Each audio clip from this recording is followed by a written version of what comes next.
අභිමානේ දස අත රැව් දෙන්න ඊනා දෙවි විත පුරවන්න නව හැඟුමන් සිත් තුල විවිදෙන්න හරි දේ මාවත එලි වෙන්න.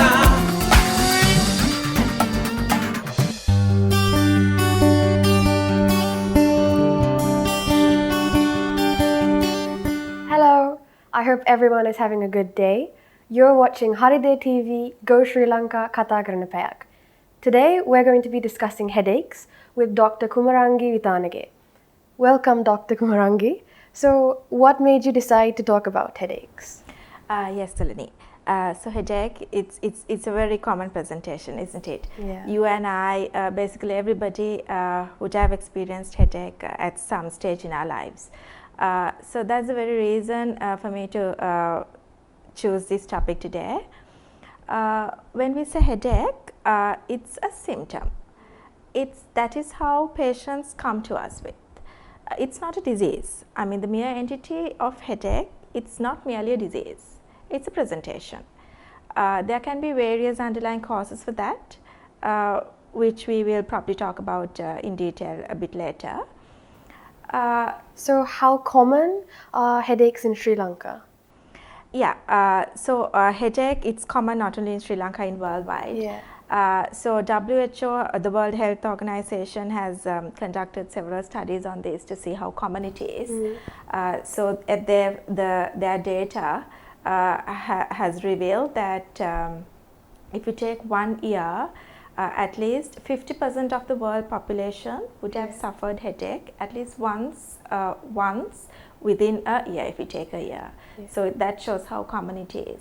And also for me to say how common it is, there is a study called Global Disease Burden Study. According to 2017 figures, they've rated according to the symptoms of the disease which cause the disability among people. Headaches is the second commonest cause. So it is very common. Yeah. So, obviously, not everybody has the same experience when they say that they have a headache. So, are there different types of them? Yeah, well, yes. So, when we move on to headaches, according to the International Classification of Headache Disorders, there are different hundreds of types. But broadly, there are two main categories as primary and secondary. That is how we medically classify it. But what it simply means is primary headaches are the commonest of the two. The primary means it occurs without an apparent underlying cause. Okay. It could be an underlying cause within the brain or elsewhere in the body. Well, we cannot find any particular cause as such. Whereas for secondary headaches, well, it occurs because of a reason, underlying reason. Could be within the brain or within the skull or elsewhere in the body. Okay. So I said out of the two, the primary is the commonest.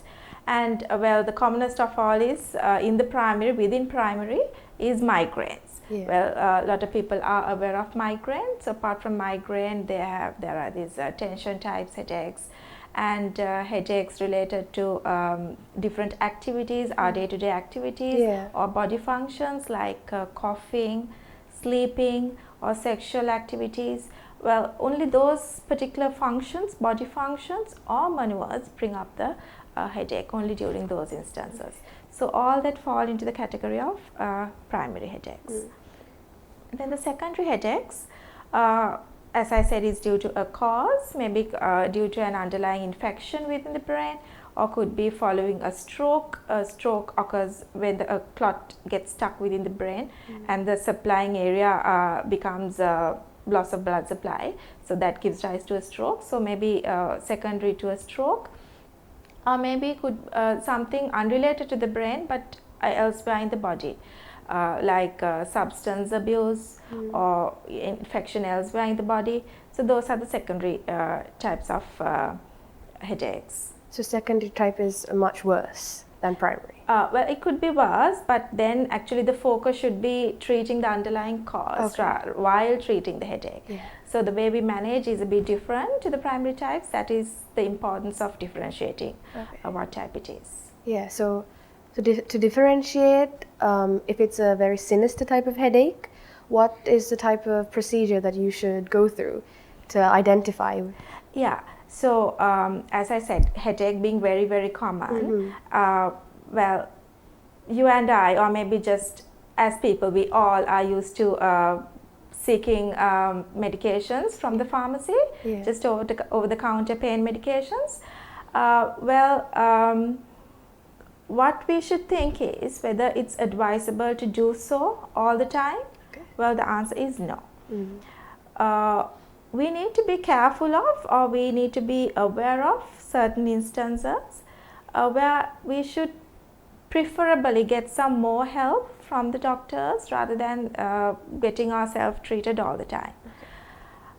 Especially if you are a headachy person, Yeah. where you've been chronically having headaches, but since of late the nature of your headache is different. It's maybe that it's much worse, or it may be that you're experiencing it quite often, Yeah. or maybe the way you get it, basically your experience of headache is different. So it could be due to some other cause, so better to seek some medical assistance in that case. So having a lot of sinister type of headaches, what could that lead to, as in different types of diseases and things? Yeah, so different types of diseases can give rise to sinister headaches. Yeah. Let me elaborate a little bit more on the sinister headaches, meaning when to be careful of, Yeah. when to seek for some extra help, Yeah. or some early help. If the headache comes up with some change in the vision, where patients come and say, I just lost my vision for a couple of seconds maybe, or if you are getting a blurring of vision, or maybe particularly if you are seeing two, it could be at a distant vision or nearby vision, or if you are looking onto a particular direction, you are seeing two instead of one. Double it could vision. it could be at times it could be a bit difficult to differentiate from blurry vision, but double vision need not to be so in all the directions. So if there is any change in the vision along with the headache, there could be a cause where it's worth looking at. And the other thing is, along with the headache, if there is high grade fever, you find it difficult to look at the light, pain at the back of your neck, could be an underlying infection, you need to be looked for that, right? And also, if you are getting headache in the background of a malignancy, it need not to be a malignancy within the brain or within the skull, could be elsewhere. Maybe you have had a history of a malignancy and you've been totally treated, or while on ongoing treatment, still with a history or a background of malignancy, we should prioritize that headache in that case. When you say malignancy, what do you mean? Malignancy means a cancer related condition in the body. Also, if the headache is related to body posture, say like sometimes patients come and tell us they get the headache when they go to sleep, that is in the supine posture. In the sleeping posture, the headache becomes so very unbearable, so much so that they have to sit up on the bed. Or else it could be the opposite, where they get the headache when they sit on the bed. So they wake up in the morning, they sit on the bed, get an excruciating pain, which makes them move back onto the sleeping posture. So those posture related headaches there could be a reason for that. Commonly some change in the pressure within the brain. So those instances need further questioning, further investigations to make sure that the patients are not having these headaches due to a particular underlying cause. I've heard that stress really, like, sometimes obviously due to lots and lots of stress you get more and more headaches. Is that true? Yeah, that's true, obviously. Yes. So I said that there are different types of headaches. So basically any type of a headache can either come up, we call them precipitation, or existing headaches can become much more worse with underlying stress. So yes, stress do play an important role in basically any type of a headache. But how should you go about treating headaches? Because sometimes it's not advised to take lots and lots of medication. How should you go about talking to a doctor? Yeah, so if you are basically a person who is getting regular headaches, it's better to get you checked. So what the doctor does basically is we'll have a chat with you to get more information about your headache. For instance, how long you've been having the headache, how often you get it, where do you have it, and what sort of a pain you experience. Are there any particular identified factors which bring it out or which make it worse, or in which part of the day you get it? So there are lots and lots of questions that you will be asked by the doctor. So that is what you call the medical history. And from the history, around 80% of the time, we would know what the headache is due to or what type of a headache it is. And then there are basic examination things that we do in anybody who comes up with a headache. We need to have a look at the back of your eye, and well, depending on to all the other factors, there would be a clinical examination. So based on the history, based on what you say and what the doctor finds in you, we can diagnose what the headache is. So basically that is how we diagnose. In certain rare instances, we would think that there could be an underlying cause, and you may be forwarded towards some investigations. Well, it could be blood related investigations, or it could be imaging, that is CT or MRI scan based. But that's not a must. Doing a scan is not a must. It's being requested only on very rare few occasions. But what we often see that when the patients get headaches, they get preoccupied with the fact that, oh my God, I've got a tumor inside my brain.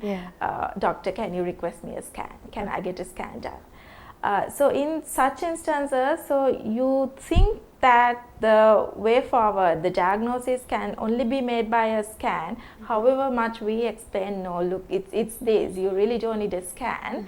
But still they think they do need the scan, and things won't get better unless a scan is being done. Thank you, doctor. We'll return to you shortly after a short break. Keep watching Hariday TV.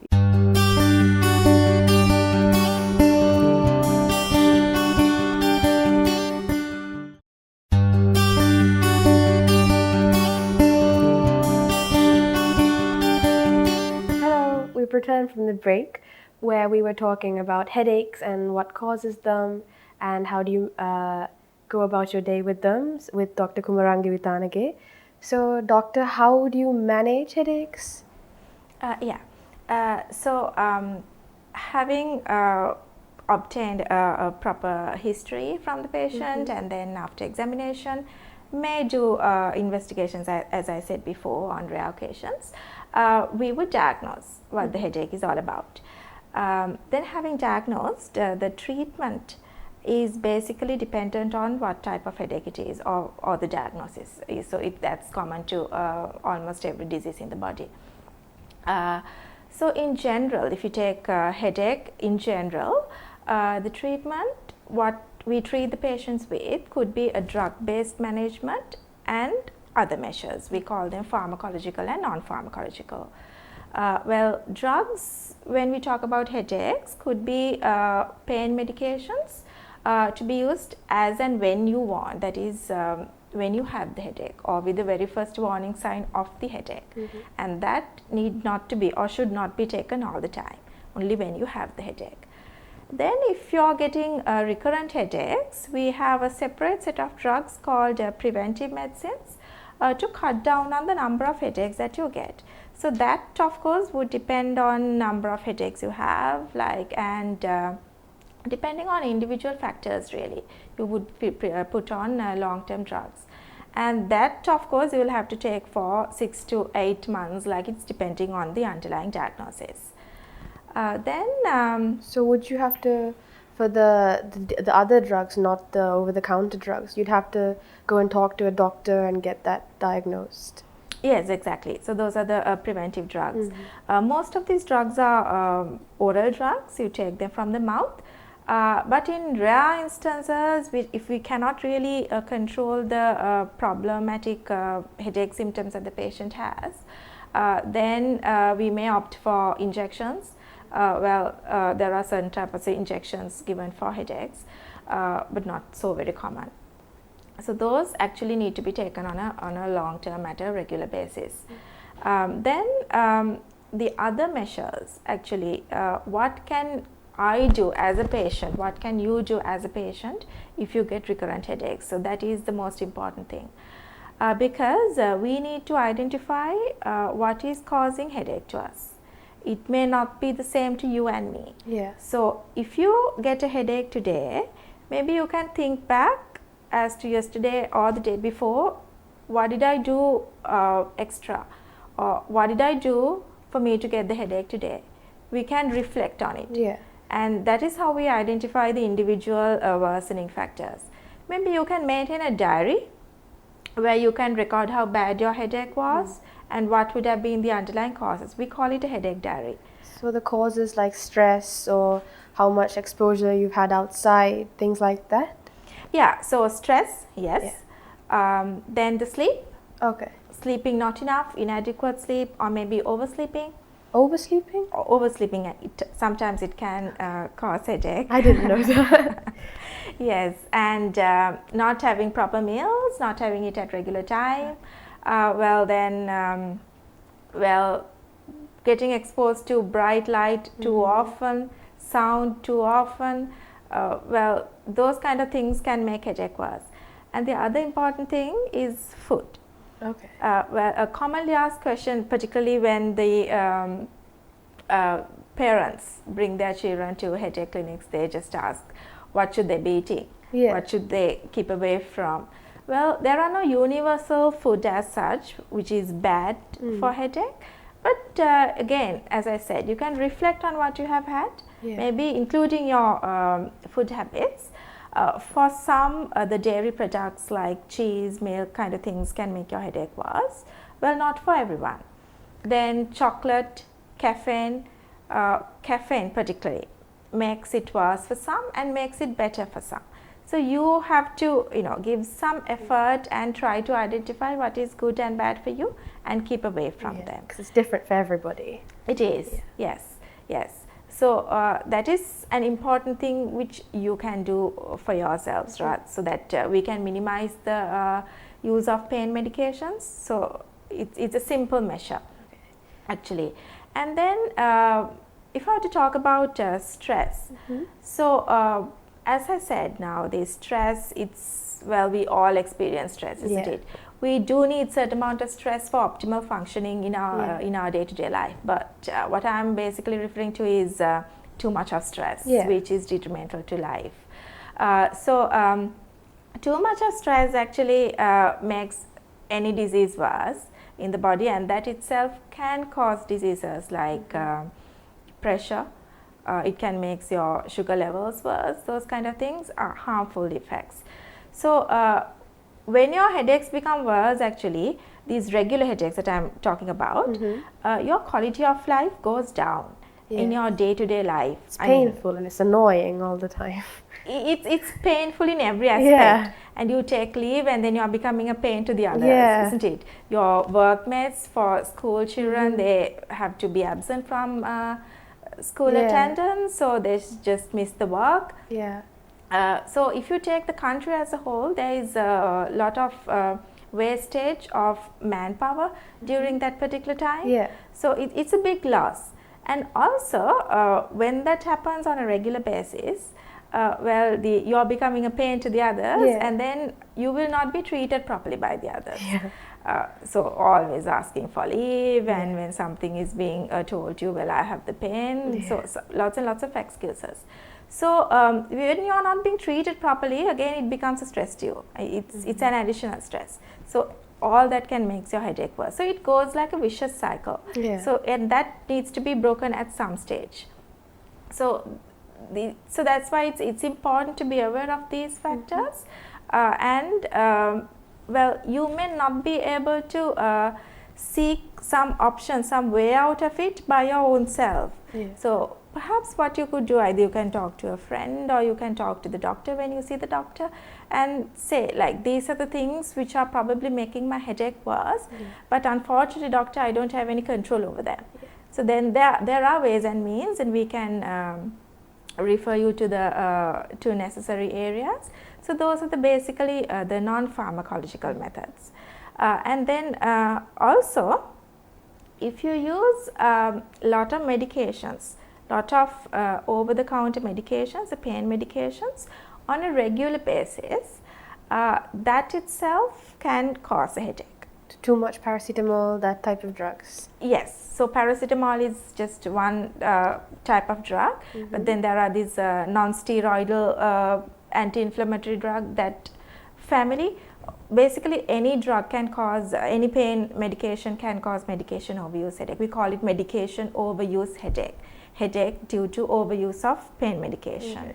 So that's a very well known entity all over the world, and it's quite troublesome, and when that gets super added onto already existing headache, it becomes somewhat difficult to manage, honestly. So when you say too much, how much is too much? Yeah, so there are cutoffs and definitions to diagnose that, but what would be more important for the patient's point of view is if they think that they are needing on a regular basis, on a daily basis, without just going on with that, to seek some medical assistance, because there could be an underlying cause for that. The diagnosis, we may have to revise it.